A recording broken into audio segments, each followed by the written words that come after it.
Bonjour et bienvenue dans la Maison de Jérusalem pour ce nouveau message que j'ai intitulé « Le chrétien et le compromis ». Alors c'est par une première question que j'introduirai ce message. Êtes-vous un hypocrite ou êtes-vous un vrai chrétien ou une vraie chrétienne? Cette question, je la pose à tous les chrétiens et à tous ceux et celles qui écoutent aujourd'hui ce message. Son but est de parler à votre conscience. Si celle-ci est cautérisée, il aura donc pour effet, du moins je le souhaite vivement, de l'éveiller à une réalité, d'apporter l'éclairage nécessaire pour sa délivrance et lui communiquer la force pour sortir de son inertie. Si votre conscience est endormie, elle est paresseuse. Et ce thème aura également pour but de la réveiller et de la stimuler à l'action. En bref, le but que je me suis fixé aujourd'hui est de vous faire réagir.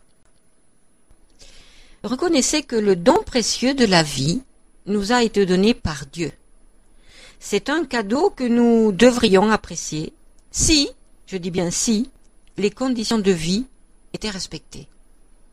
Or, comme nous ne pouvons le constater, non seulement dans notre vie personnelle, mais également dans la vie de notre prochain, de notre famille, de notre entourage immédiat, eh bien, ce n'est pas toujours. Le bonheur semble nous échapper et la vie devenir un lourd fardeau quotidien. Et pour nous, pour les chrétiens authentiques, les nés de nouveau, eh bien, ils désirent ardemment la quitter pour rejoindre Christ, leur seule joie. La cause au mal-être qui frappe de plein fouet ce monde, eh bien, c'est toujours cette vieille racine de péché qui se trouve en nous. Eh oui. Lorsque celui-ci est entré dans le monde, eh bien, toute la terre a été bouleversée. Toute la terre a été chamboulée et l'atmosphère physique et spirituelle totalement changée. Tout ce qui était bon disparut pour laisser la place au mal qui n'a cessé de s'amplifier et de se répercuter sur tous les êtres humains de tous les temps et de toutes les générations. Et pourtant, au milieu de ce chaos, une lumière salvatrice a jailli, le Christ. Mais malgré cet événement cosmique de la venue du Fils de Dieu sur la terre, eh bien les conditions de vie terrestre pour l'humanité restent apparemment inchangées. Mais plus que cela encore, le mal, nous le voyons tous les jours, va grandissant. Par contre, son œuvre de salut dans le cœur de chaque être humain qui l'invite à y résider apporte une guérison et une force jamais inégalée. C'est ainsi que chaque croyant authentique en Jésus-Christ ou en Yeshua, pour les Juifs, je dis bien chaque croyant authentique reçoit une vie nouvelle qui lui permet de continuer à vivre dans ce monde mauvais, dans ce monde résolument déchu et voué à la perdition, de résister à son influence négative, de traverser avec Christ comme guide et Seigneur les innombrables épreuves qui surgiront sur son parcours jusqu'au jour de sa délivrance finale qui interviendra par sa mort physique. Je vous rappelle que la mort n'est qu'un passage d'une vie temporelle à une vie éternelle, soit de tourment, soit de félicité. C'est ce que la Bible dit. C'est vous qui aurez choisi de la passer, soit en enfer avec le diable et ses démons, soit dans le ciel avec Jésus-Christ, avec les nés de nouveau, avec les rachetés, les élus, avec les enfants d'adoption du Père Céleste. C'est donc à présent et pendant que vous êtes encore vivant, pendant que vous êtes dans ce corps, que vous devez choisir. Un jour, vous quitterez ce monde matériel, vous laisserez derrière vous vos soucis, votre famille, vos amis, les biens matériels que vous avez et tout ce que vous êtes, c'est-à-dire cette enveloppe si faible qu'est votre corps, et votre esprit ira en enfer ou entrera dans le ciel, dans la patrie céleste. Eh bien, pour arriver à ce but, le chrétien né de nouveau doit travailler en vue de cette finalité.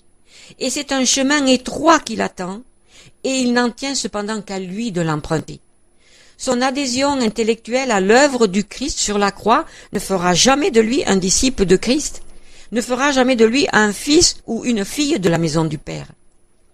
Si vous pensez d'une manière intellectuelle, eh bien cela va vous conduire vers un gouffre, l'enfer.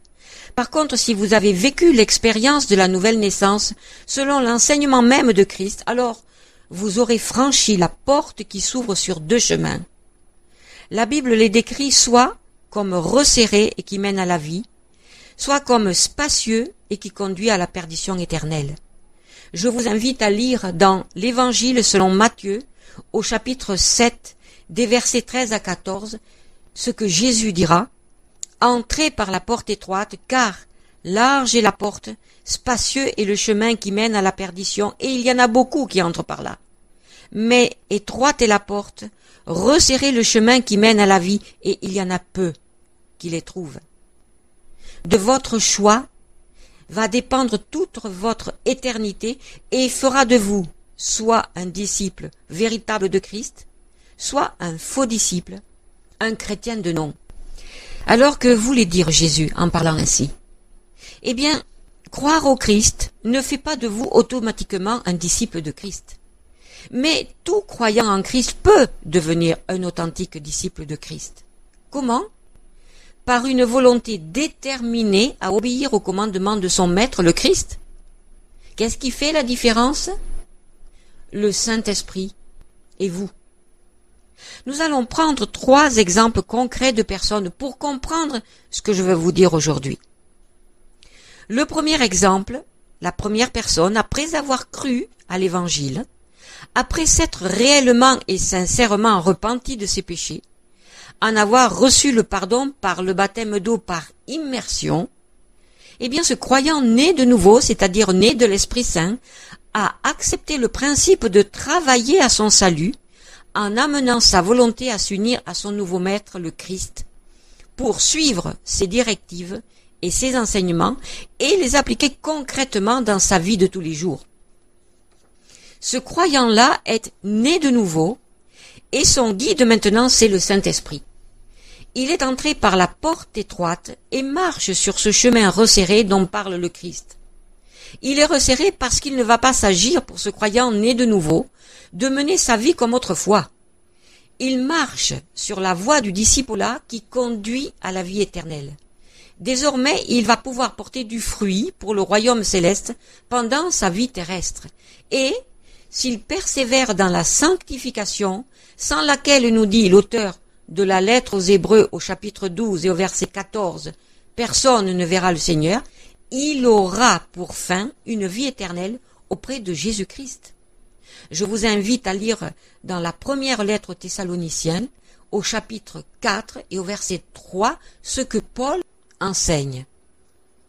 Prenons maintenant le second exemple. Cette personne, cette âme, a également cru à l'Évangile. Elle s'est réellement et sincèrement repentie de ses péchés et en a reçu le pardon également en entrant dans les eaux du baptême. Ce croyant-là est donc né de nouveau. Mais la différence entre le premier et lui, c'est que celui-ci entend bien continuer à mener sa barque comme il veut et il n'a pas du tout l'intention d'obéir au Saint-Esprit. Il ne veut pas amener sa volonté à s'unir avec celle de Christ et ne marche pas sur le chemin du discipulat. Il ne porte pas de fruits ou peu de fruits pour le royaume de Dieu puisque sa vie est centrée sur lui, sur ses désirs, sur ses objectifs et non sur ceux de Christ. En continuant à vivre ainsi, c'est-à-dire selon son ancienne vie, au gré et aux fantaisies de son ancienne nature, à commettre donc toujours des péchés, eh bien son salut lui échappera et il sera jeté dans les ténèbres du dehors. C'est ce que nous dit l'Évangile selon Matthieu au chapitre 22 et au verset 13, c'est-à-dire loin de la présence de Dieu. Il aura beau frapper à la porte comme les vierges folles de la parabole, eh bien Jésus lui répondra aussi: en vérité, je ne te connais pas. Et à ceux qui auront renié la foi, qui auront renié la vérité, eh bien Jésus déjà disait dans l'Évangile selon Matthieu au chapitre 25 et au verset 12, les fils du royaume seront jetés dans les ténèbres du dehors où il y aura des pleurs et des grincements de dents. Et d'ajouter le serviteur inutile, jetez-le dans les ténèbres du dehors où il y aura des pleurs et des grincements de dents. C'est une réalité. L'auteur de la lettre aux Hébreux dira ceci au chapitre 6 et au verset 4 à 8, nous lisons: « Il est impossible que ceux qui ont été une fois éclairés, qui ont goûté le don céleste, qui ont eu part au Saint-Esprit, qui ont goûté la bonne parole de Dieu et les puissances du siècle à venir, et qui sont tombés, soient encore renouvelés et amenés à la repentance, puisqu'ils crucifient pour leur part le Fils de Dieu, et l'exposent à l'ignominie. Lorsqu'une terre est abreuvée par la pluie qui tombe souvent sur elle, et qu'elle produit une herbe utile à ceux pour qui elle est cultivée, elle participe à la bénédiction de Dieu. Mais si elle produit des épines et des chardons, elle est réprouvée et près d'être maudite, et on finit par y mettre le feu. De quel endroit pensez-vous qu'il est fait allusion ici? Si ce n'est de l'enfer. Et d'ajouter au chapitre 10 et au verset 26 à 39, nous lirons « Car si nous péchons volontairement, après avoir reçu la connaissance de la vérité, il ne reste plus de sacrifice pour les péchés, mais une attente terrible du jugement et l'ardeur d'un feu qui dévorera les rebelles. Celui qui a violé la loi de Moïse meurt sans miséricorde sur la déposition de 2 ou de 3 témoins. De quel pire châtiment pensez-vous que sera jugé digne celui qui aura foulé aux pieds le Fils de Dieu, qui aura tenu pour profane le sang de l'alliance, par lequel il a été sanctifié, et qui aura outragé l'esprit de la grâce? Car nous connaissons celui qui a dit « À moi la vengeance, à moi la rétribution ». Et encore, le Seigneur jugera son peuple. C'est une chose terrible que de tomber entre les mains du Dieu vivant. Souvenez-vous de ces premiers jours où, après avoir été éclairés, vous avez soutenu un grand combat au milieu des souffrances. D'une part exposé comme un spectacle aux opprobres et aux tribulations, et de l'autre vous associant à ceux dont la position était la même.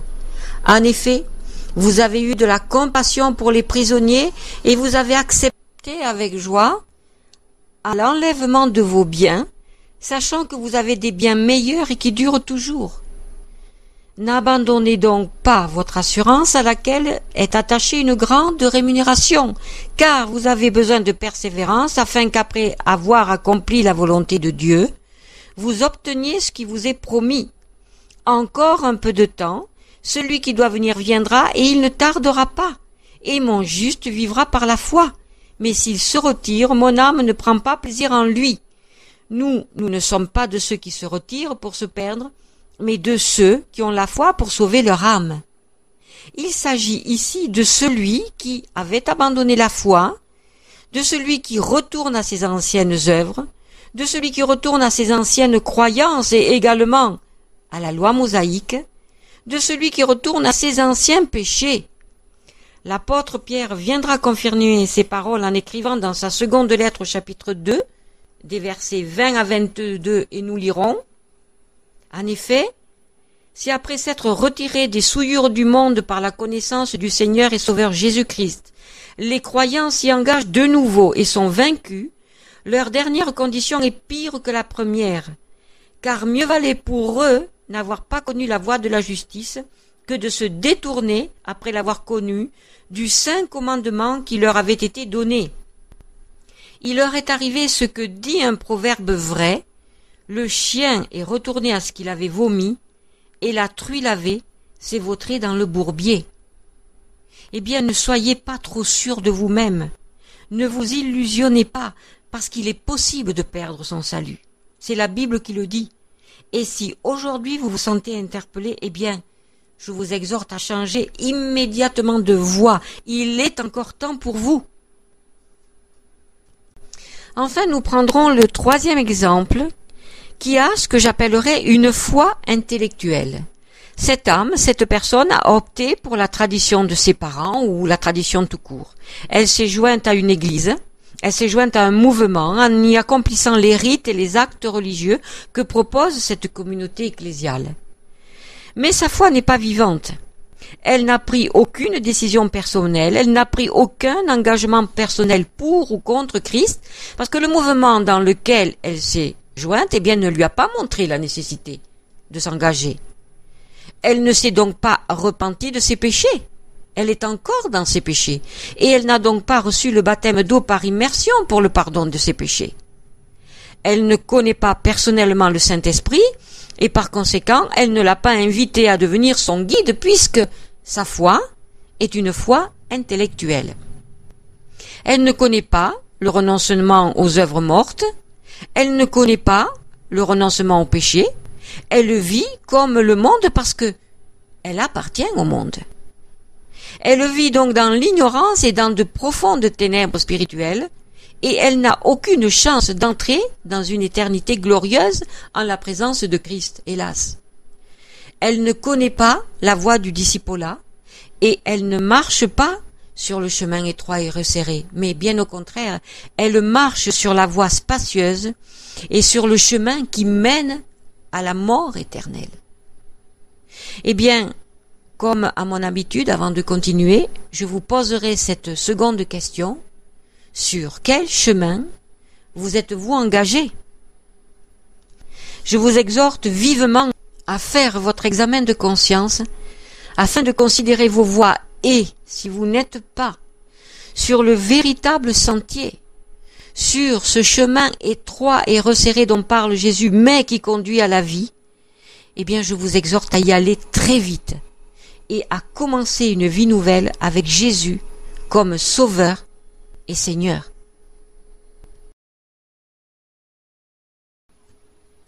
Alors la compromission, eh bien nous allons entrer maintenant beaucoup plus en profondeur dans ce thème. La compromission a un lien direct avec l'esprit du monde. Et oui. Et elle peut infecter celui ou celle qui, tout en ayant mis tout son cœur et sa volonté à obéir à son nouveau maître, a pu cependant dévier du chemin tracé, parfois inconsciemment, mais aussi parfois consciemment, pour emprunter d'autres chemins qui ont pour seul but soit de lui faire perdre son salut, soit de diminuer sa récompense finale. En empruntant ces chemins, sa vision du discipolat et de la sainteté qui est attachée s'est obscurcie. La lassitude, le manque de vigilance ou le manque d'enseignement approfondi de la signification de la croix en sont souvent la cause. Notre frère l'apôtre Paul exhortait les premiers croyants de son temps en leur disant, dans sa première lettre aux Philippiens, au chapitre 2 et au verset 12, « Travaillez à votre salut ». Il s'agissait donc d'un travail journalier auquel ils étaient invités. Or, si bien des choses changent dans notre monde, l'Évangile, lui, ne change pas. Il est toujours d'actualité et l'exhortation de l'apôtre Paul reste toujours valable. Nous sommes donc tous et toutes appelés à travailler à notre salut. Comment? Eh bien, nous allons le voir à présent. Je vais tout d'abord m'exprimer d'une manière générale pour ensuite entrer en profondeur dans ce sujet. Il vous incombera alors de faire votre autocritique, d'en tirer les conclusions et d'agir en conséquence. Les hérésies et les déviations de l'Église sont nées de l'abandon des Écritures. Le seul moyen pour un croyant d'être préservé de l'erreur, eh bien, c'est de vérifier inlassablement tout ce qui est enseigné par l'Écriture. Il n'y a pas de sentimentalisme pour les idées qui surgissent de la pensée des hommes, quels qu'ils soient. Très tôt, le christianisme primitif a dévié. La tradition orale a pris le dessus sur le message du Christ et des apôtres. Et il en est de même pour le judaïsme, qui a sa tradition orale, ainsi que pour toutes les autres religions qui sont issues de la pensée humaine. Dès les premiers siècles, de faux enseignements circulèrent et, de nos jours, circulent encore. L'Église a perdu sa lumière en perdant le Saint-Esprit. Les hommes ont pris l'Église en main et ont ainsi chassé le Saint-Esprit, qui est le seul dirigeant infaillible de l'Église de Christ. Il n'y en a pas d'autre. Selon les écrits des premiers apôtres, y étaient rassemblés tous ceux et toutes celles qui étaient passés par l'événement capital de leur vie, c'est-à-dire la nouvelle naissance. Or, de nos jours, à part quelques personnes qui ont réellement vécu cette expérience spirituelle, des millions d'hommes et de femmes de toutes les générations, de toutes les races, ont vécu et vivent dans l'hypocrisie et l'illusion sans même le savoir. Les enseignements qu'ils ont reçus et qu'ils reçoivent encore, et qui sont fondés sur la tradition des hommes, ont dépouillé l'Église de sa crédibilité et de sa puissance. L'Église officielle est devenue une Église de multitudes où naît, se cultive et se propage une religion sans décision. Les églises en général et beaucoup de dénominations religieuses sont devenues des institutions qui se trouvent dans un grand besoin actuel de réforme. Si on y regarde de plus près, on constate qu'elles sont dépourvues de vie véritable et de puissance spirituelle. Les croyants qui adhèrent à l'esprit de l'erreur qui les habite ne verront jamais le ciel qu'elle leur promette. La tradition, c'est du compromis. Elle porte en elle la mort. Et pour trouver la vie véritable, il vous faut passer par la nouvelle naissance. C'est le chemin que Christ a révélé et vous révèle personnellement aujourd'hui. Dans l'Évangile selon Jean, au chapitre 3, Jésus dira « en vérité, je te le dis, si un homme ne naît de nouveau, il ne peut voir le royaume de Dieu. Si un homme ne naît d'eau et d'esprit, il ne peut entrer dans le royaume de Dieu. Il faut que vous naissiez de nouveau. » Dans l'église de multitudes, la nouvelle naissance n'existe pas. Ce qui y est prêché n'est autre qu'une mystique mélangée de morale ou de morale mélangée de mystique, et non pas la parole de la croix. L'évangile social a remplacé l'évangile tout court, et l'église dite officielle insiste beaucoup sur ses œuvres sociales, sur son rôle civique et politique. Elle est riche en puissance financière, mais elle est totalement démunie de la puissance spirituelle que possédait l'Église primitive. De nombreuses autres dénominations suivent, hélas, sa trace. Leurs théologiens sont dans l'erreur et leur foi n'est qu'intellectuelle. Ces églises ne peuvent rien en apporter à leurs brebis. Il n'y a plus de nourriture et le peuple se meurt. Il reste dans des ténèbres profondes et sur sa faim. Pire même, il ne sait pas que l'héberger qu'il suit le conduit vers l'enfer. Il ne connaît pas la voie du véritable berger et c'est regrettable, c'est dramatique. Et il faut donc, nous, les nés de nouveau, œuvrer activement pour que cela change, parce qu'il est question de la vie éternelle de millions d'individus. De plus, au fur et à mesure que le retour de Christ se fait proche, l'œcuménisme prend de l'ampleur. Au nom de la tolérance, chère à un président d'État bien connu et que je ne nommerai pas ici, se trouvent les partisans de l'unité à tout prix, y compris le compromis. Le Conseil œcuménique a pour but d'unir toutes les églises appelées chrétiennes, libérales ou non, dont les destinées sont généralement entre les mains de présidents dont certains sont incroyants et même blasphémateurs. Leur vie personnelle même démontre qu'ils ne sont pas nés de nouveau. Le Conseil œcuménique est en effet une association d'églises qui acceptent Christ comme Dieu et Sauveur. Toutefois, et vous devez le savoir, c'est très important, chaque église dans sa foi et manière de la pratiquer est libre de faire ce qu'elle veut. Et lorsque nous, les nés de nouveau, nous parlons selon la vérité, selon ce que la Bible enseigne, nous sommes taxés de fondamentalistes. Eh bien oui, ne leur en déplaise, nous le sommes. Le fondamentalisme sauve parce que Christ est au centre. En fait, l'unité que Jésus demande pour ses disciples est bien plus profonde.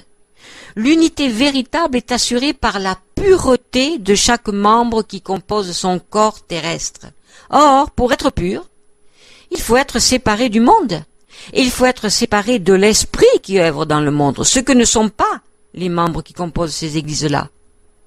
L'évangile n'y est non seulement pas annoncé intégralement, mais il n'y est pas mis en pratique. Pour arriver à cela, la nouvelle naissance est nécessaire. Jésus a dit, vous devez naître de nouveau, c'était un impératif. Et puis, il faut saisir personnellement le salut, par la foi et non pas par les œuvres, puis mettre en pratique les enseignements de Christ avec l'aide du Saint-Esprit et l'obéissance à l'Esprit Saint.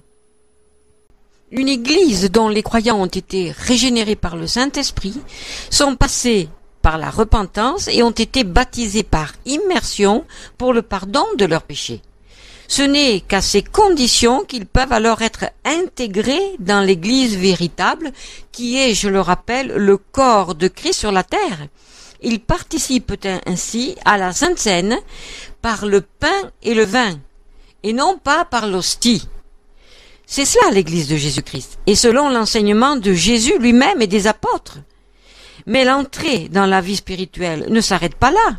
Le bébé spirituel qui vient de naître va devoir grandir dans la connaissance de la volonté de son nouveau maître pour devenir, par l'expérience de la parole de Dieu et par l'obéissance au Saint-Esprit, cette créature nouvelle que Dieu vient d'engendrer à son image.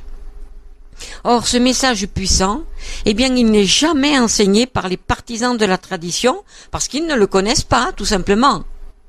Il ne faut pas se cacher la face. Nous sommes arrivés à la fin des temps. Nous sommes arrivés dans les temps de la dernière et grande séduction qui s'abat sur le monde. C'est la Bible qui nous le dit, où l'infidélité spirituelle progresse et progressera encore, au point d'amener sur la scène de ce monde l'Antichrist, autrement dit celui qui est contre le Christ, cet homme qui se proclamera Dieu et objet d'adoration par ses sujets.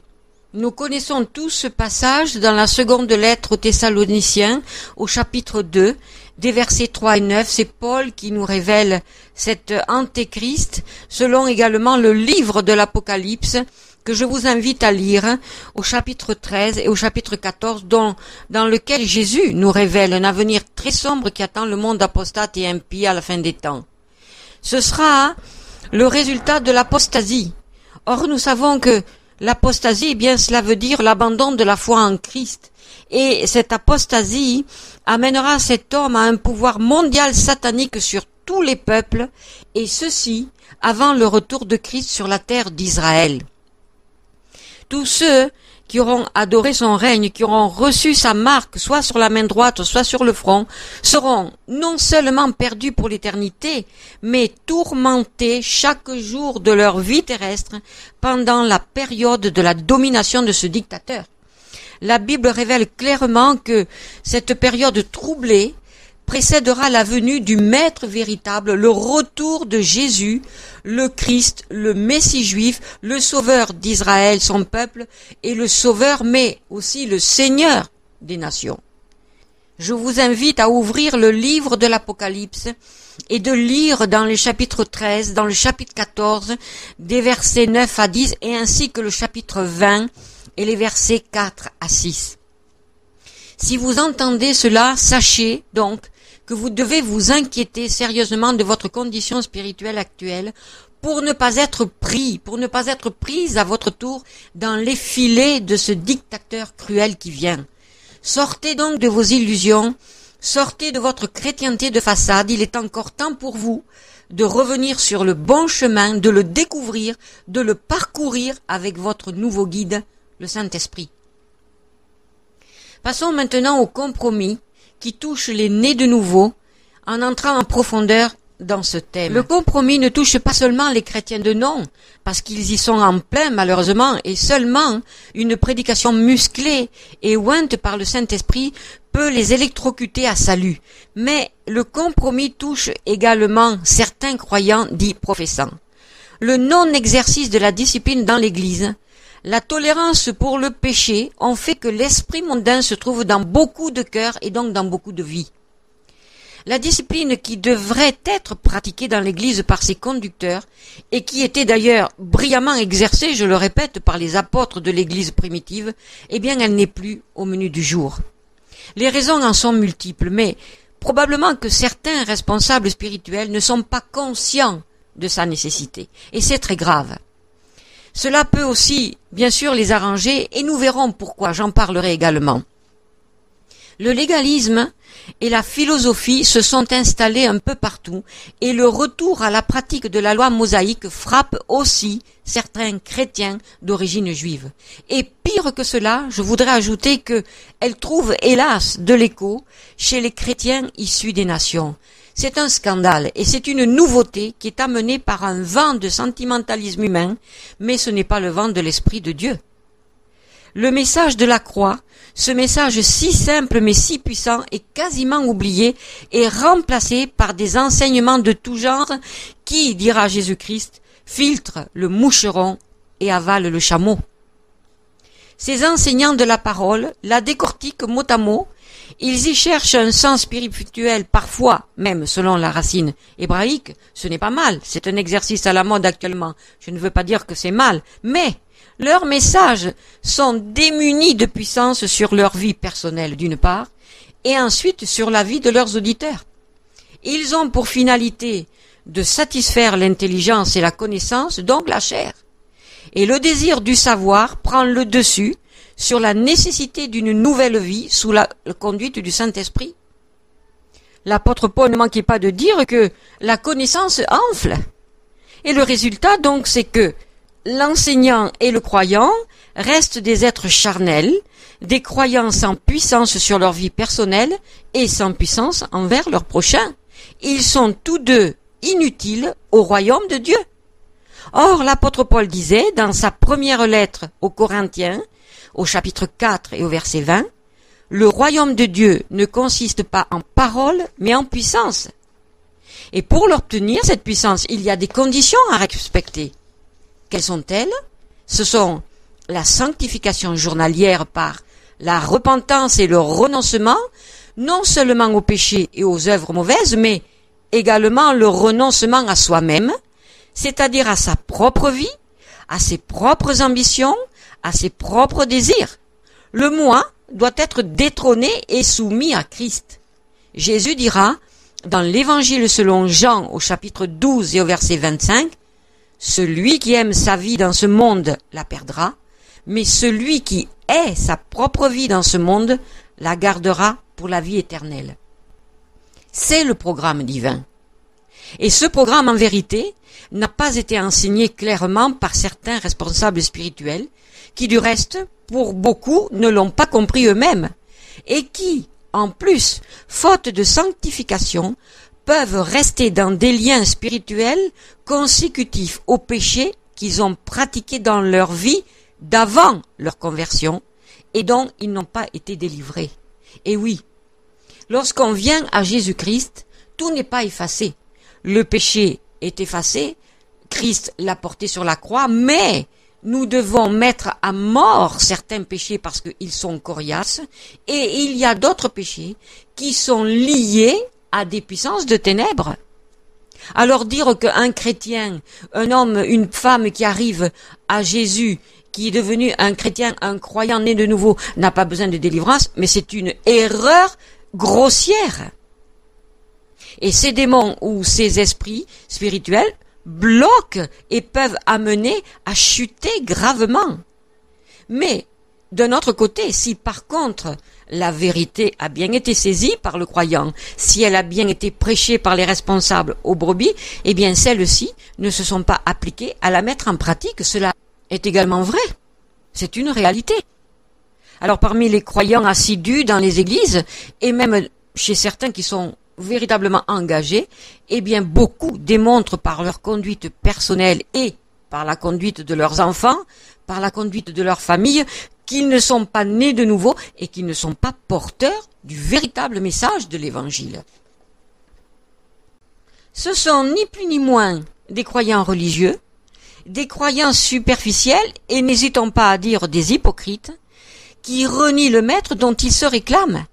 Ils ne portent aucun fruit, ils sont impliqués dans des activités mondaines tout azimut, ils adoptent le principe du monde, les actions du monde, les moyens du monde qui les entourent, et ils n'hésitent pas à les introduire dans l'Église, faute de ne pas manifester la puissance réelle et véritable du Saint-Esprit. Et ces croyants-là pensent, agissent et vivent selon l'esprit du monde. ils n'ont pas appris à y vivre sans en user. L'auteur de la lettre aux Hébreux, au chapitre 13 et au verset 13, dira qu'ils ne sont pas sortis hors du camp pour porter l'opprobre du Christ. Il n'est donc pas étonnant que les incroyants, c'est-à-dire les gens du dehors, ceux qui les regardent vivre, recherchent un bonheur factice, dirais-je, dans les dépravations et les innombrables séductions que le monde génère et que justement ces croyants-là acceptent dans leur vie personnelle. Ils ne sont pas des modèles à suivre. Et les gens du monde, les gens du dehors qui les regardent vivre, n'ont pas de modèle sain à suivre. Les dirigeants du troupeau, les dirigeants de ce troupeau-là, qui leur ressemblent, sont, dira Jésus, des bergers aveugles qui conduisent d'autres aveugles. Ils n'ont pas compris qu'ils devaient devenir les témoins authentiques et palpables de l'amour de Christ envers leur prochain, hors de son camp. Alors, responsables spirituels, hélas, et brebis, cheminent ensemble sur le sentier de la perdition. Ils sont dans ce que j'appelle un christianisme formel, un christianisme sans vie. Le diable sait qu'il a peu de temps avant le retour de Christ. C'est la parole de Dieu qui nous le dit. Et sachez bien qu'avant sa défaite finale, il continue d'œuvrer pour murer la compréhension de la puissance de vie qui se trouve dans l'Évangile et ainsi entraîner avec lui vers la perdition un maximum d'âmes. Et en vue de cela, eh bien, il utilise toujours les mêmes moyens.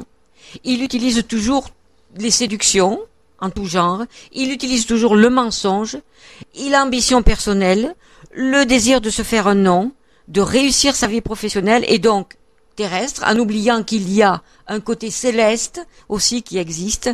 Il continue de tenter, d'entraîner les personnes dans la sexualité dépravée, dans la fornication, de provoquer des adultères, des avortements en tout nombre, l'homosexualité qui prend de plus en plus d'importance, de donner du mal, de créer le mal par la drogue, l'alcool, de créer aussi des désirs insensés par l'amour de l'argent et des biens matériels, sans parler également de l'occultisme, de la sorcellerie qui touche également des chrétiens.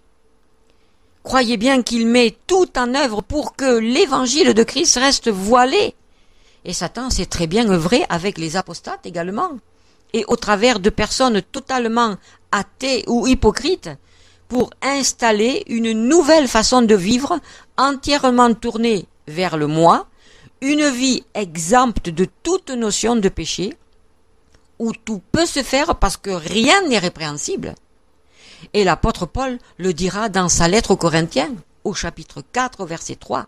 Le diable s'est manœuvré pour attiédir les chrétiens, les nés de nouveau, en les influençant pour flirter avec l'esprit du monde et pour en accepter ses compromis.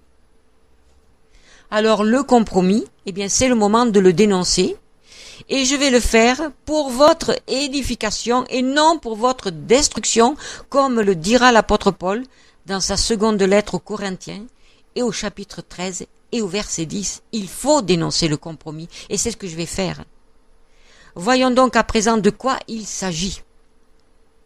L'apôtre Paul dira dans sa lettre aux Galates, au chapitre 5 et au verset 24, « Ceux qui appartiennent à Jésus-Christ ont fait mourir leur propre nature avec ses passions et ses désirs. » Et il ajoutera, au chapitre 6 et au verset 14, « Le monde est crucifié pour moi comme je le suis pour le monde. » Et c'est également votre situation et notre situation à nous, les nés de nouveau, et la vôtre si toutefois vous êtes véritablement nés de nouveau. Nous sommes crucifiés pour le monde et le monde est crucifié pour nous. Alors pourquoi l'imiter? Pourquoi imiter encore les choses de ce monde? Pourquoi conservez-vous l'esprit du monde puisque vous avez reçu l'esprit de Christ? N'avez-vous donc pas appris à renouveler votre intelligence? Si vous semez ce qui plaît à votre nature, alors il n'est pas étonnant que vous ne moissonniez rien pour le royaume de Dieu et que les païens qui sont là dehors encore, eh bien, ne soient pas attirés à Christ. Et moi je dois le dire avec beaucoup de tristesse, eh bien, beaucoup de nés de nouveau n'ont pas appliqué la parole à leur cœur, ils n'ont pas appliqué ces versets de Paul à leur vie et n'ont donc pas fait mourir leur ancienne nature. Peut-être faites-vous partie de ce lot. Vos actions, vos habitudes, vos comportements sont-ils ceux du monde?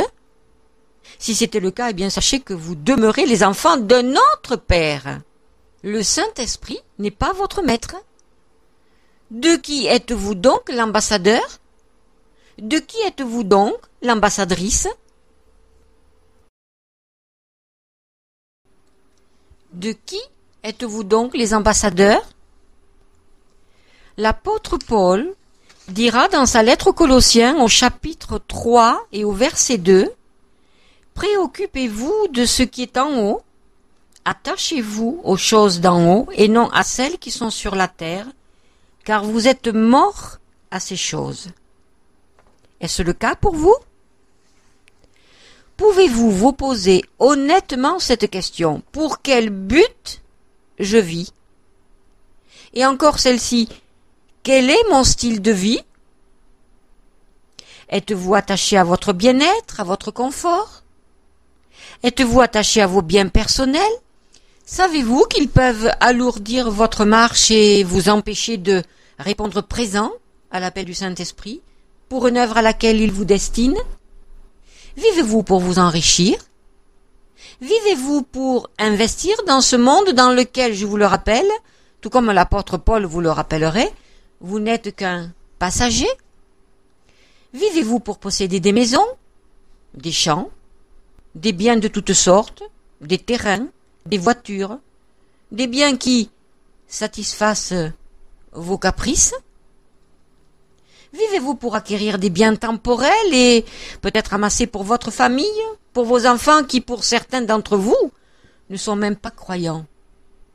Ils vivent sans foi, ils vivent sans loi, et leur comportement païen même offense Christ, et ils détruisent également votre témoignage chrétien.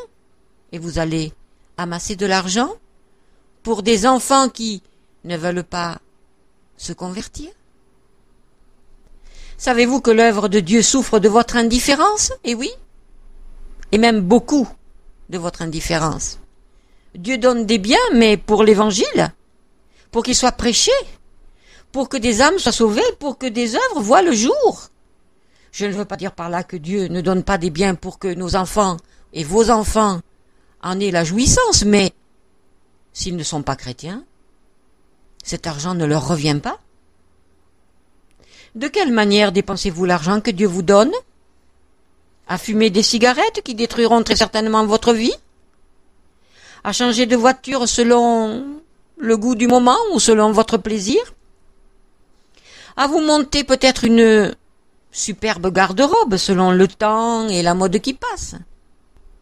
Ou bien peut-être placez-vous votre argent dans des opérations commerciales ou boursières qui peuvent capoter du jour au lendemain, alors que le royaume de Dieu souffre de votre avarice? La Bible dit ceci, dans la première lettre de Jean, au chapitre 2, des versets 15 à 17. « N'aimez pas le monde, ni rien de ce qui appartient au monde. Si quelqu'un aime le monde, il ne possède pas en lui d'amour pour le Père. Tout ce qui appartient au monde, les mauvais désirs de la nature humaine, le désir de posséder ce que l'on voit, et l'orgueil suscité par des biens terrestres, tout cela ne vient pas du Père, mais du monde. Le monde est en train de passer, ainsi que tout ce que les hommes trouvent à y désirer, mais celui qui fait ce que Dieu veut, vit pour toujours. » Un conseil, frères et sœurs. Un conseil, vous qui m'écoutez, sachez que si vous aimez posséder de l'argent, vous êtes dans la séduction. Sachez recevoir ce conseil avec humilité. Contentez-vous de ce que vous avez. Ne cherchez pas à vous enrichir parce que l'argent, dira l'apôtre, est une racine de tous les maux et il vous éloignera très certainement de la foi. Paul ne manquait pas de rappeler que l'argent est une racine de tous les maux dans sa première lettre à Timothée au chapitre 6 et au verset 10.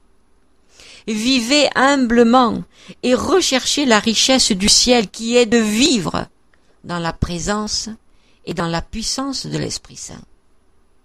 Vivre une vie nouvelle, une vie qui paraît très sûrement insignifiante aux yeux du monde, mais combien elle est puissante aux yeux de Dieu. Et elle est très sûrement en accord avec les voies enseignées par Jésus-Christ. La terre n'est pas un lieu désirable, oh non, mais le ciel, eh bien, c'est le lieu auquel vous devez aspirer. Bien sûr, nous vivons sur cette terre et nous avons et j'ai besoin du nécessaire, mais je vous conseille, tout comme je me conseille tous les jours, d'appliquer ce verset de la parole de Dieu qui dit « Si donc nous avons la nourriture et le vêtement, cela nous suffira ». Nous trouvons ce conseil, cette exhortation de l'apôtre Paul dans sa première lettre à Timothée, au chapitre 6 et au verset 8. Si donc nous avons la nourriture et le vêtement, cela nous suffira.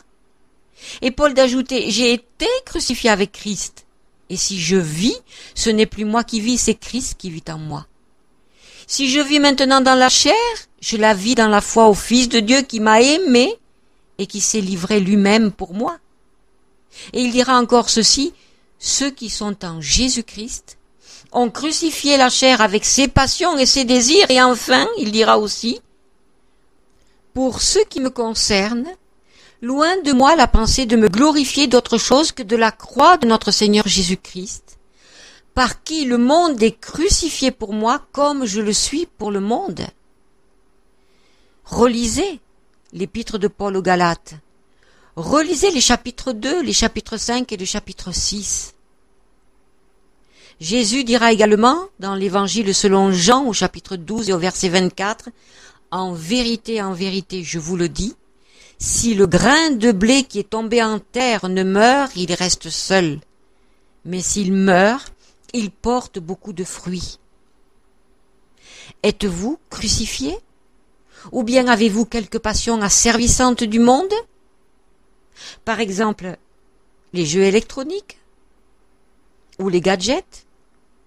Ou la télévision? Parlons-en de la télévision.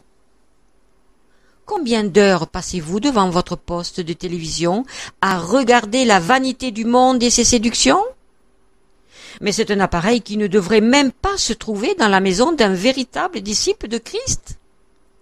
Savez-vous que la publicité qui accompagne généralement chaque livraison d'un poste de télé est celle-ci? Le monde est entré chez vous. Eh bien oui, le monde est entré effectivement chez vous parce que beaucoup d'esprits de ténèbres et d'esprits impurs sont véhiculés par la télévision.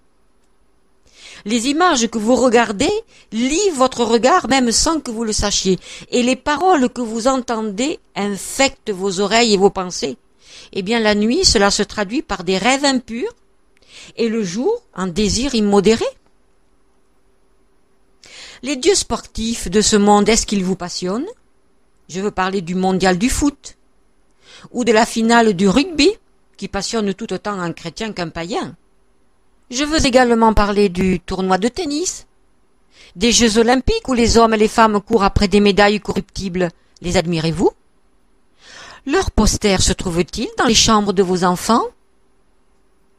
Parlons de vos loisirs. Sont-ils sanctifiés ou sont-ils ceux du monde?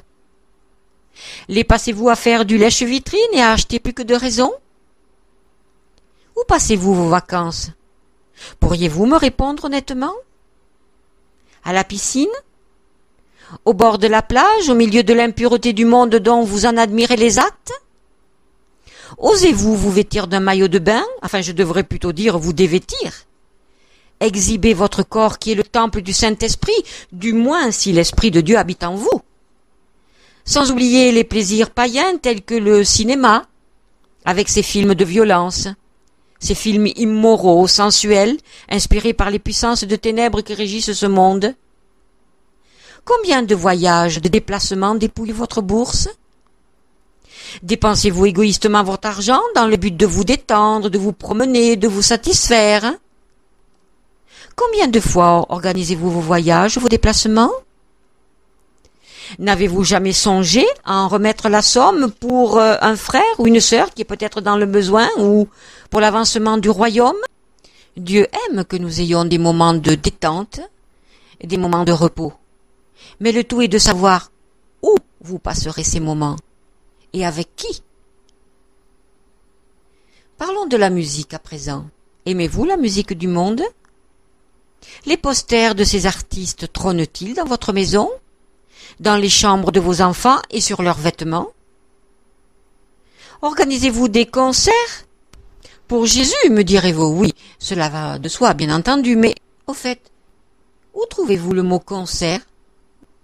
Je n'ai jamais trouvé ce mot dans ma Bible, et il ne peut pas s'y trouver puisque c'est un mot du monde. Alors utilisez-vous les rythmes inspirés par les ténèbres de ce monde pour rendre un culte à Dieu? Utilisez-vous les rythmes qui produisent des cris sauvages que l'on appelle manifestations de l'onction, qui produisent des tortillements, des déhanchements ou qui produisent des danses inspirées par l'enfer? Mais quel Dieu aimez-vous? Quel Dieu honorez-vous? Sachez bien ici qu'un concert n'est pas un culte. Connaissez-vous la douce musique du ciel? Celle qui vient se mêler à nos louanges, à notre adoration? Celle qui fait descendre les anges qui amènent l'onction, la présence de Dieu? La Bible dit « N'ayez aucune part aux œuvres inutiles de ceux qui agissent dans l'obscurité. » On a honte même de parler de ce que les gens font en cachette. Relisez la lettre aux Éphésiens, chapitre 5, verset 11. Toutes ces choses n'ont qu'un seul but, vous empêcher de devenir une personne spirituelle à la ressemblance de votre Maître, de passer du temps avec Dieu, avec Jésus-Christ, de vous séduire pour vous éloigner du véritable but, à savoir vous faire rater le rassemblement prochain des élus qui va se produire lors du second avènement de Jésus-Christ. Ou si ce temps n'était pas encore arrivé, eh bien de vous voler votre éternité dans sa présence. Alors qu'ajouterai-je encore? Votre parler glorifie-t-il le Seigneur? Ou faites-vous partie de ceux et de celles qui exercent leur langue de vipère sur les forums chrétiens? Il y en a, et il y en a beaucoup. Vos tenues vestimentaires glorifient-elles le Seigneur? Vous promenez-vous le ventre dénudé dans un pantalon moulant ou avec des vêtements en tissu transparent? Votre conduite glorifie-t-elle le Seigneur? Soignez-vous votre apparence ou bien vous confondez-vous avec le monde? Avez-vous des tenues négligées? Avez-vous fait percer votre nombril? Votre nez? Votre langue? Avez-vous fait imprimer des tatouages sur votre corps? Alors que vous êtes en désobéissance au commandement du Seigneur en apposant la marque du diable sur votre peau? Messieurs, vos cheveux sont-ils colorés ou décolorés? Osez-vous vous présenter ainsi devant le Seigneur? Osez-vous vous réclamer de son nom et prétendez-vous être encore son disciple ou sa disciple? Je vais parler également des mauvais comportements. Je veux parler de l'adultère qui frappe les foyers, qui frappe les pasteurs et les responsables spirituels. Je veux parler du divorce qui est généralement admis dans les consciences et dans l'Église, du flirt entre jeunes et moins jeunes, des coucheries pendant les fiançailles avant le mariage, que la Bible appelle la fornication, de l'avortement, et oui, même dans les milieux chrétiens, qui tue des milliers d'êtres humains chaque année, du non-exercice de l'autorité parentale sur les enfants, de la démission des parents, du concubinage notoire et de l'humour chrétien. Ah oui, parlons-en de l'humour chrétien, qui fleurit sur le net au travers de nouveaux sites, dont les initiatives sont encouragées par certains ministères, certains serviteurs et servantes de Dieu bien connus, et qui cependant ne servent pas à grand-chose, si ce n'est qu'à divertir la chair. Qu'il me soit permis de vous rappeler que l'humour ne fait pas partie du fruit de l'esprit, mais qu'il se trouve assurément dans le fruit de la chair. Or, le monde présent n'a vraiment pas besoin d'humour, mais de joie, de paix et de bonheur éternel. Il a tellement besoin de connaître l'amour de son Créateur. Ne croyez-vous pas que c'est beaucoup mieux? Combien sont égarés ceux qui croient que c'est une des facettes de Jésus-Christ que l'humour. L'amour, oui. L'humour, non. Je dénoncerai aussi l'aveuglement et la situation ténébreuse dans laquelle se trouvent quelques responsables de communautés. Ils se sont tellement écartés de la parole de Dieu qu'ils vont même jusqu'à accueillir la communauté des gays, des homosexuels dans l'église en leur disant « Dieu vous aime tel que vous êtes. Dieu t'accepte tel que tu es. » Mais c'est faux. Dieu, certes, aime l'homme et la femme en tant que créature, mais il est le péché qui l'habite. Il désire l'en délivrer. Et ces personnes homosexuelles qui se livrent à ce plaisir impur ont à se repentir sincèrement de leur honteuse pratique. Elles ont transgressé le commandement de Dieu qui dit, dans le livre du Lévitique, je le rappelle au chapitre 20 et au verset 13, « Si un homme couche avec un autre homme comme on couche avec une femme, ils se rendent tous les deux coupables d'une action monstrueuse et doivent être mis à mort. Ils sont les seuls responsables de leur mort. Il en est de même pour deux femmes qui commettraient une semblable action, ou pire, qui auraient des relations avec un animal. La sanction sous l'ancienne alliance, c'était la mort. Mais dans la nouvelle alliance, sur la nouvelle alliance, à cause du sacrifice de Christ, sur la croix, et de sa vie livrée pour le pardon des péchés, eh bien ces personnes peuvent obtenir grâce, et peuvent être délivrées de leur tendance homosexuelle qui leur est donnée par des démons et par des puissances de ténèbres. C'est une pratique inspirée par les ténèbres, par des démons. Et ces personnes peuvent être délivrées à condition qu'elles le désirent sincèrement, qu'elles se repentent et qu'elles disent « à mort mon péché » et qu'elles l'abandonnent, bien sûr. Elles sont appelées, comme tous les pécheurs, à délaisser cet horrible péché et à être baptisées pour le pardon de leurs péchés. Mais si elles refusent, elles n'ont rien à faire dans l'église de Jésus-Christ. La véritable église de Christ est composée, je le répète, de gens nés de nouveau, et j'insiste sur ce mot. Ils y sont entrés par une repentance sincère et par un retour inconditionnel à Dieu. Quiconque est lié par une passion, que ce soit le jeu, l'argent, la haine, par une sensualité dépravée, quelqu'un qui pratique l'adultère, l'homosexualité, lié par la drogue, par l'alcool, par le vin, par le tabac, quiconque pratique la magie et la sorcellerie peut être libéré maintenant, pourvu qu'il s'en remette à la puissance du Fils de Dieu et qu'il le reconnaisse comme son sauveur. Mais si vous aimez votre péché et que vous refusez de l'abandonner, alors nous, Église de Christ, nous n'avons plus rien à voir avec vous. Vous ne pourrez pas entrer dans sa maison et ce sera à cause de votre choix personnel. Vous ne pourrez pas accuser qui que ce soit. Vous ne pourrez accuser que vous-même. Je le répète, l'Église de Jésus-Christ est composée d'hommes et de femmes nés de nouveau. Et les églises qui ne tiennent pas ce discours sont de fausses églises et leurs membres de faux disciples. Je terminerai ce message en abordant maintenant un autre sujet, le service pour Dieu, qui peut devenir, hélas, une occasion de chute. Qu'est-ce que je veux dire par là? L'ambition et le désir d'argent motivent parfois la vocation. Chaque fois que nous naviguons sur Internet, il ne se passe pas un jour sans que nous apprenions qu'un ministère ait été séduit, qu'il s'est égaré et qu'il a chuté. Alors je poserai cette question, frères, sœurs, pour qui organises-tu des rencontres? Pour qui organises-tu des conventions? Pour qui organises-tu des rassemblements, des séminaires? Et pour qui organises-tu des voyages en Israël? Et oui, il faut aussi en parler, des voyages organisés en Terre Sainte. Est-ce pour ta renommée personnelle? Est-ce pour ta gloire personnelle? Pour remplir tes poches, ton compte bancaire? Ou est-ce sur les ordres du Seigneur que tu t'actives? Jésus dira, dans l'Évangile selon Jean, au chapitre 5 et au verset 36, « Je ne fais que les œuvres que le Père m'a donné d'accomplir. » Jésus ne faisait rien qui ne soit dans la volonté de son Père. C'est pourquoi Jésus portait beaucoup de fruits et manifestait l'Esprit sans mesure. Eh bien, actuellement, une nouvelle génération de ministères apparaît qui ne manifeste pas la puissance du Saint-Esprit, mais qui force pour la faire venir. Mais ça n'est pas du tout biblique. Alors, qu'est-ce que j'entends par là? Eh bien, récemment, il nous a été donné de visionner une vidéo dans laquelle un jeune ministère prêchait sur l'œuvre de Christ et appelait les personnes présentes à croire qu'elles pouvaient recevoir leur guérison.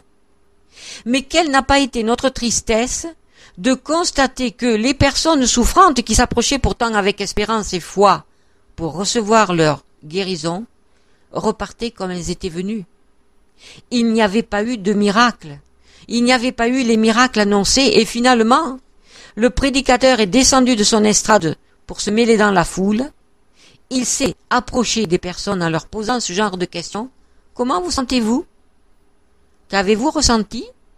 Allez-vous mieux? Etc., etc. Mais les visages restaient fermés. Et un sourire pâle et triste se dessinait sur les lèvres, mais bien sûr, rien ne s'était produit.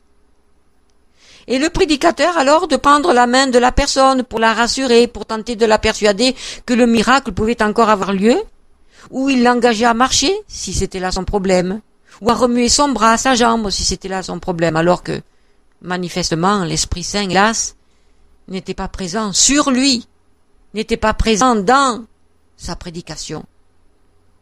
Et il n'était pas présent dans la salle, du moins il ne vrai pas par le ministère, par ce service. Mais en regardant de plus près le prédicateur, eh bien son apparence, sa tenue vestimentaire et même son métier dans le monde démontraient qu'il appartenait plus au monde qu'à Christ. Il ne s'était pas séparé de l'esprit du monde, il était bel et bien relié. Et l'organisateur pouvait bien exhorter les participants à ne pas regarder à l'apparence du prédicateur, mais le résultat était là, l'onction était absente sur lui. D'autres insinuent qu'il faut se préparer pour recevoir sa guérison, mais dites-moi, où trouvons-nous ce genre de conseil dans la Bible? Frères et sœurs, il y a des conditions pour recevoir l'onction. Elle a du prix, et elle coûte cher, je dirais même très cher. Cet homme et bien d'autres hommes et femmes devraient se poser cette question, mais par qui ai-je été appelé à exercer ce service? Est-ce par les hommes ou est-ce par Dieu? Ou me le suis-je attribué moi-même ce service? Et si je n'ai pas de résultat? Et si l'onction n'agit pas bien, à quoi cela est-il dû? Ils sont hélas nombreux et celles qui n'ont pas la puissance dans le service pour Dieu. Regardez et examinez autour de vous qui est donc revêtu de l'onction, qui est donc manifeste la présence et la puissance de l'Esprit. Alors le mot d'ordre du ciel, le mot d'ordre de l'Esprit, c'est de revenir sur le sentier de la vie et renoncer à tout afin de gagner Christ. C'est encore l'apôtre Paul qui nous dit ceci dans sa lettre aux Philippiens au chapitre 3. Tel est le mot d'ordre du Saint-Esprit. Pourquoi? Eh bien parce que Dieu désire une épouse pure et fidèle pour son Fils, une épouse détachée de tout lien terrestre.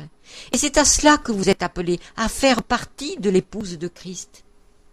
Dieu connaît parfaitement les siens et il connaît parfaitement bien l'état spirituel de ses créatures. Croyant en son Fils ou incroyant, eh bien, aucune âme vivante dans ce monde n'est cachée à ses yeux. C'est encore la Bible qui nous dit ceci. Parce que Dieu aime le monde, il a envoyé son Fils pour le sauver et pour lui montrer un chemin différent et bien meilleur que celui qu'il suit chaque jour. Son amour ne change pas. Il reste entier. Mais cependant, aussi certain que Dieu est amour, Dieu est aussi un Dieu de jugement. Et il ne tolère pas le péché. Il ne tolère plus le péché dans son peuple, surtout dans ceux qui professent leur foi, dans l'œuvre expiatoire de son Fils à la croix. Et aussi certains frères et sœurs que Christ apparut une première fois pour ôter le péché du monde, eh bien la Bible dit que le Fils de Dieu apparaîtra une seconde fois pour juger les incrédules et ceux qui se proclament de son nom et ceux qui pratiquent encore le péché. Nous lirons dans la seconde épître de Paul aux Thessaloniciens, au chapitre 1, des versets 7 à 10, lorsque le Seigneur Jésus apparaîtra du ciel avec les anges de sa puissance, au milieu d'une flamme de feu pour punir ceux qui ne connaissent pas Dieu et ceux qui n'obéissent pas à l'évangile de notre Seigneur Jésus. Ils auront pour châtiment une ruine éternelle loin de la face du Seigneur et de la gloire de sa force lorsqu'il viendra pour être en ce jour-là glorifié dans ses saints et admiré dans tous ceux qui auront cru, car notre témoignage auprès de vous a été cru. Jésus entrera de nouveau dans ce monde, dans notre monde matériel, pour ôter son Église fidèle et pure qui sera composée de tous ceux et de toutes celles qui se seront sanctifiés et auront attendu son avènement. Les autres, les rebelles, les désobéissants, les tièdes resteront sur cette terre et seront alors en proie à de très grands tourments. Et pour finir, la mort éternelle dans l'enfer sera le lieu éternel de souffrance dans lequel ils passeront l'éternité. Jésus donnera lui-même à ses disciples le saint conseil de se tenir prêts et d'avoir leurs lampes toujours allumées, c'est-à-dire remplies d'huile en prévision de son retour et des noces qui les attendent. Je vous invite à lire la parabole des vierges sages et des vierges folles que nous trouvons dans l'Évangile selon Matthieu au chapitre 25. Êtes-vous prêts? Êtes-vous remplis d'huile, c'est-à-dire du Saint-Esprit? Vous êtes-vous sanctifiés et vous sanctifiez-vous? Journellement travaillez-vous à votre salut avec crainte et tremblement? Eh bien, pour conclure, je dirais ceci, que mon désir profond à cet instant est que tous ceux et toutes celles qui écouteront ce message prennent le temps de la réflexion pour examiner la voie qu'ils ont empruntée ou qu'elles ont empruntée. Il s'agit pour vous, il s'agit pour nous tous de passer par la porte étroite afin d'emprunter ce chemin resserré sur lequel Christ promet de vous accompagner et de nous accompagner.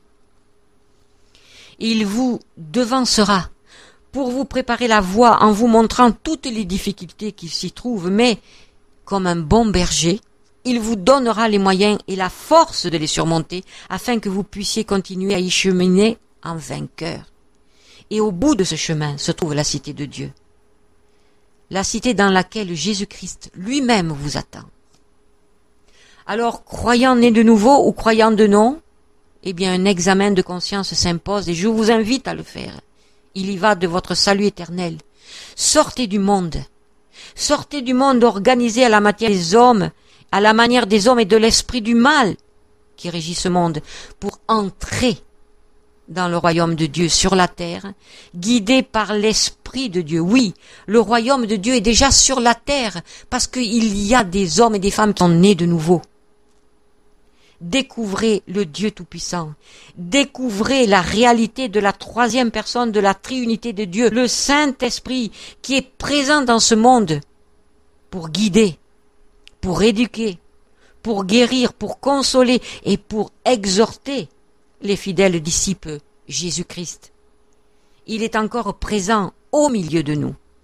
Suivez-le et vous obtiendrez ainsi la vie véritable jusque dans l'éternité. Amen. Cet audio, qui est disponible sur le site de la Maison de Jérusalem, est également disponible sous forme de document PDF. Vous pourrez le télécharger sur le site internet de la Maison de Jérusalem, qui est celui-ci, www.lamaisondejérusalem.com. Je vous exhorte à l'imprimer, à le méditer et à obéir à votre Sauveur et votre Seigneur Jésus-Christ. À bientôt pour un autre enseignement et que la grâce de Dieu vous accompagne. Amen.